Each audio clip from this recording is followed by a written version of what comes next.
생명을 붙잡으라. 하나님과의 개인적인 관계를 통해 인생을 누리십시오. 누구님께. 제가 당신에게 아주 중요한 질문을 직설적으로 하나 드려도 될까요?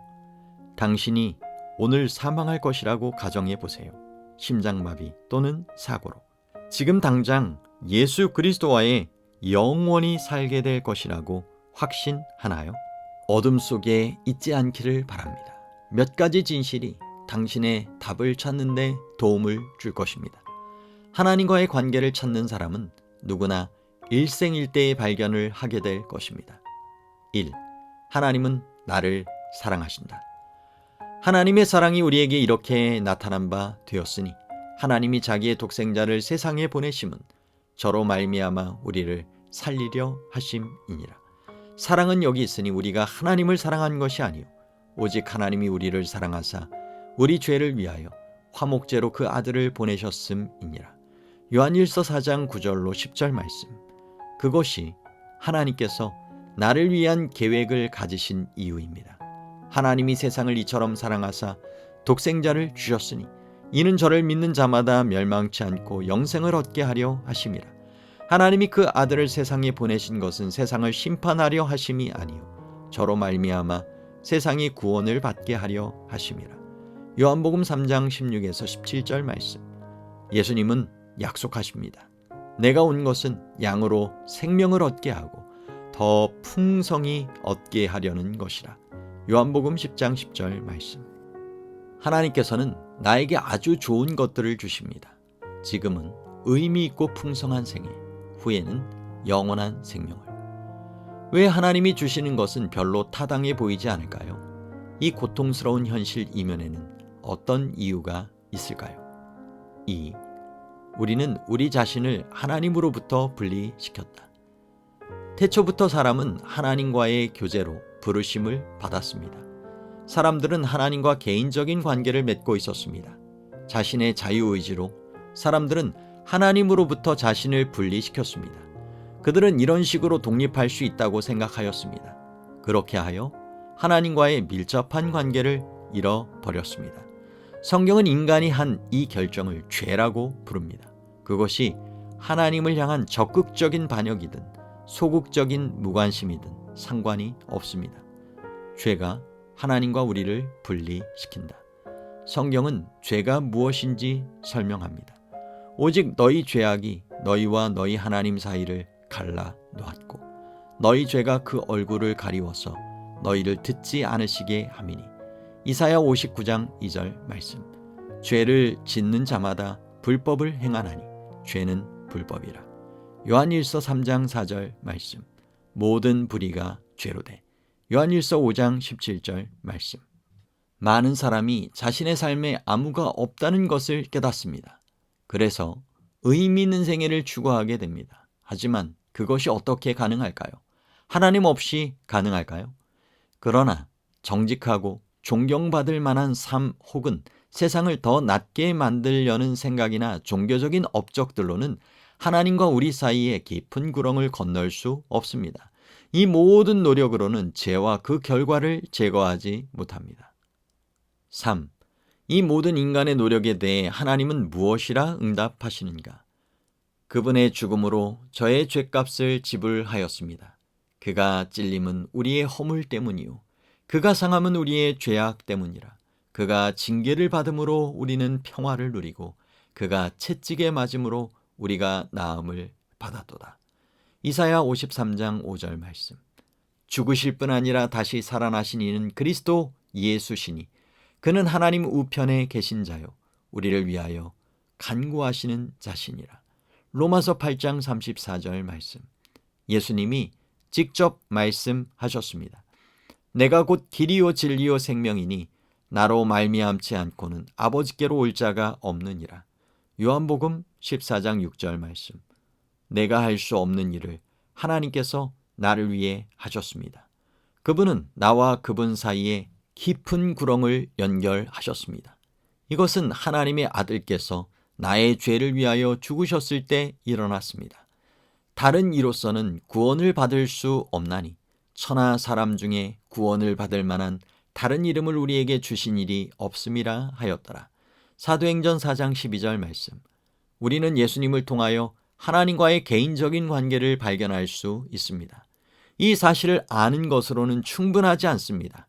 하나님께서는 당신이 응답하기를 기다리고 계십니다. 그 응답은 다음과 같은 것이 될 수 있습니다. 4. 나는 예수 그리스도를 나의 주님과 구주로 받아들인다. 너희는 그 은혜에 의하여 믿음으로 말미암아 구원을 받았으니 이것은 너희에게서 난 것이 아니요 하나님의 선물이라. 행위에서 난 것이 아니니 이는 누구든지 자랑하지 못하게 함이라. 에베소서 2장 8에서 9절 말씀. 예수님을 받아들이는 것의 의미는 개인적인 관계 안에서 예수님과 함께 살아가며 예수님을 믿고 신뢰함. 볼지어다 내가 문 밖에 서서 두드리노니 누구든지 내 음성을 듣고 문을 열면 내가 그에게로 들어가. 요한계시록 3장 20절 말씀. 두 가지 가능성. 나의 자아가 내 삶의 중심에 있음. 나의 자아가 다스립니다. 그 결과는 높임을 받고 싶은 갈망, 의심, 불안, 죄책감, 내적 불안정 등입니다. 예수 그리스도가 내 삶의 중심에 있음. 예수 그리스도께서 나를 이끄십니다. 평화, 확신, 용서, 사랑, 새롭고 영원한 생명이라는 유익을 얻게 됩니다. 다음 질문들에 대한 나의 대답은 매우 중요합니다. 위의 그림 중 어떤 것이 내 삶을 나타낼까요? 왼쪽 그림인가요? 아니면 오른쪽 그림인가요? 내 인생이 어떤 모습이었으면 좋겠습니까? 당신은 미래의 어떤 그림을 원합니까? 지금 내 삶에 예수님을 받아들이는 것을 방해하는 것은 무엇이 있을까요? 나는 어떻게 그리스도를 내 삶에 받아들일 수 있을까요? 나는 오늘 당장 예수님을 선택할 수 있습니다. 예수님과 대화하는 것은 매우 간단합니다. 성경은 이것을 기도라고 부릅니다. 당신은 아래와 같이 기도할 수 있습니다. 기도. 나의 주 예수님, 저를 위하여 죽으시고 다시 부활하신 당신을 인하여 당신에게 감사드리기를 원합니다. 저는 죄인이오니 구원하여 주시옵소서. 지금 저의 삶에 들어오시옵소서. 저는 제 자신을 구원할 수 없습니다. 저는 저의 힘으로 영원한 생명을 얻을 수 없습니다. 그렇기 때문에 당신을 의지합니다. 악의 권세에서 저를 자유롭게 하옵소서. 당신을 따를 힘을 주시옵소서. 저는 제가 가진 모든 것과 저의 존재와 함께 제 자신을 당신께 다 드립니다. 저는 영생을 받아드립니다. 제 힘으로는 얻지 못했지만 이 선물을 인하여 당신께 감사를 드립니다. 아멘. 당신은 이 기도에 맞습니다 라고 말할 수 있습니까? 당신이 자세히 이 기도를 한 번 더 읽어보기를 추천합니다. 이 기도는 당신의 의지에 일치하나요? 기억하세요. 하나님께서 머무르실 곳은 바로 당신의 의지입니다. 이제 이 기도를 큰 소리로 해보세요. 이제 나는 이 기도로 예수 그리스도를 나의 삶에 초청하였습니다. 저는 그분이 제 삶에서 그분의 약속을 지키실 것이라 믿습니다. 내게 오는 자는 내가 결코 내어 쫓지 아니하리라. 요한복음 6장 37절 말씀. 만일 우리가 우리 죄를 자백하면 저는 미쁘시고 의로우사 우리 죄를 사하시며 우리를 모든 불의에서 깨끗게 하실 것이요. 요한일서 1장 9절 말씀.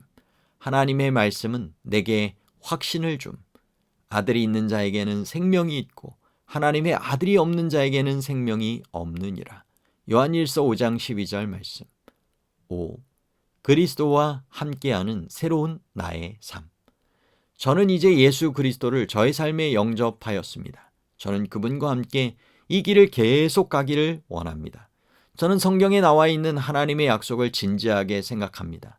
저의 새로운 삶은 감정에 기초한 것이 아니라 하나님의 말씀 안에 있는 진리에 기초하고 있습니다.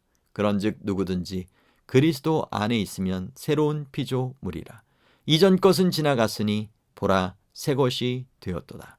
고린도후서 5장 17절 말씀.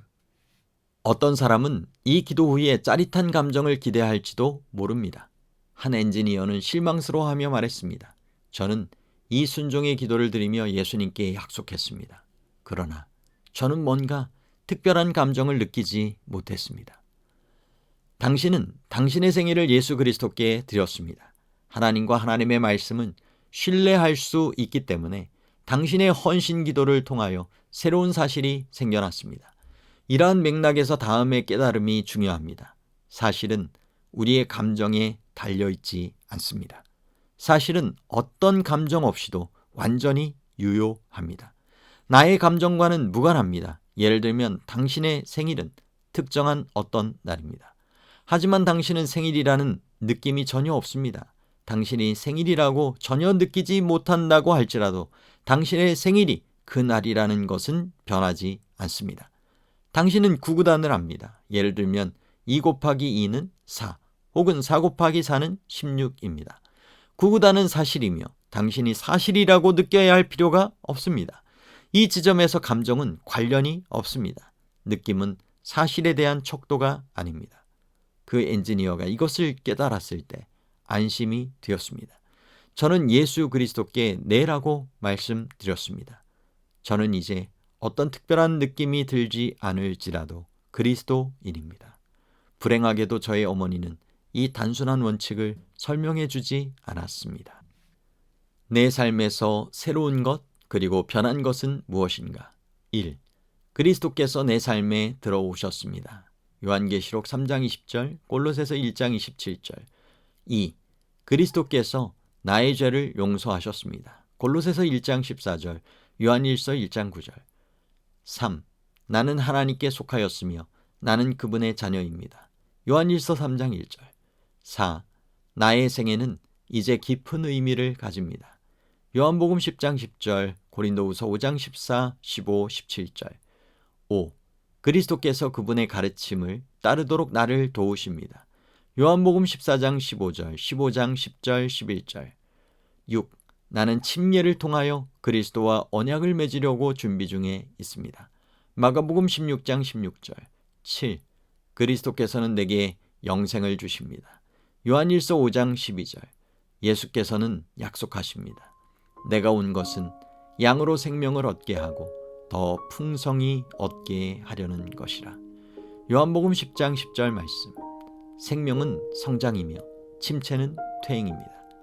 이런 이유로 저는 나 자신을 보지 않고 오히려 예수 그리스도를 바라봅니다. 나는 하나님의 구속에 의지하고 요동하는 느낌에 의존하지 않습니다. 나는 주님과의 긴밀한 관계를 유지합니다. 나는 기도 생활을 지속합니다. 나는 하나님의 말씀인 성경을 매일 읽습니다. 나는 같은 마음을 가진 그리스도인들과 정기적으로 교제를 갖습니다. 나는 내 주위의 사람들에게 예수 그리스도를 고백합니다. 나는 침례를 준비하고 있습니다. 나는 내 주님의 재림을 간절히 기다리고 있습니다. 당신은 예수 그리스도와 함께 새로운 삶을 시작하였습니다. 저는 당신 때문에 기쁩니다.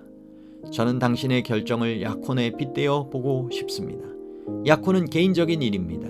약혼 후에는 아름다운 시간이 옵니다. 서로를 더 잘 알게 되고 서로를 더 사랑하고 신뢰하는 법을 배우게 되며 새로운 관계는 더 깊어지게 됩니다. 서로를 더 잘 알게 되며 두 사람이 영원히 서로에게 소속되기를 원하는 때가 오면 결혼식을 하게 됩니다. 그리스도와의 결혼식은 성경의 침례와 같다고 말할 수 있습니다.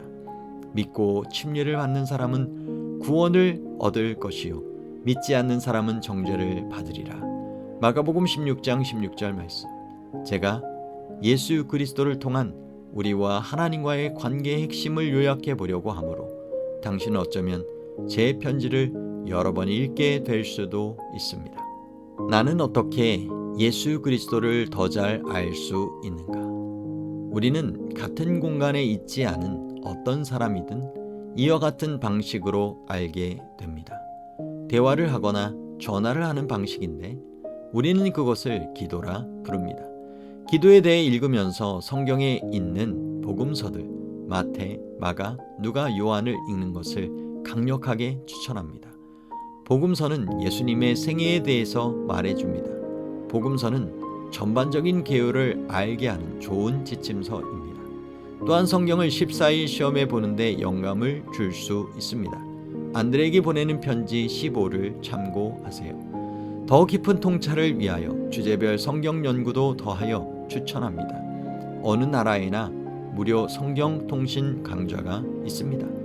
이제 자연스럽게 우리에게 주어진 문제는 예수님과 우리의 새로운 믿음의 관계를 즐기고 유지하는 일이 됩니다. 예수 그리스도께서 이 목적을 위하여 우리에게 주신 중요한 도움은 하나님의 능력 안에 있는 생명입니다. 저는 다음 편지에서 이 부분에 대해 더 나누기를 고대합니다. 하나님의 능력 안에서의 삶, 어떻게? 예수님은 당신과의 지속적이고 진지한 관계를 갈망하십니다. 그분은 내 안에 거하라, 나도 너희 안에 거하리라고 말씀하셨습니다. 요한복음 15장 4절.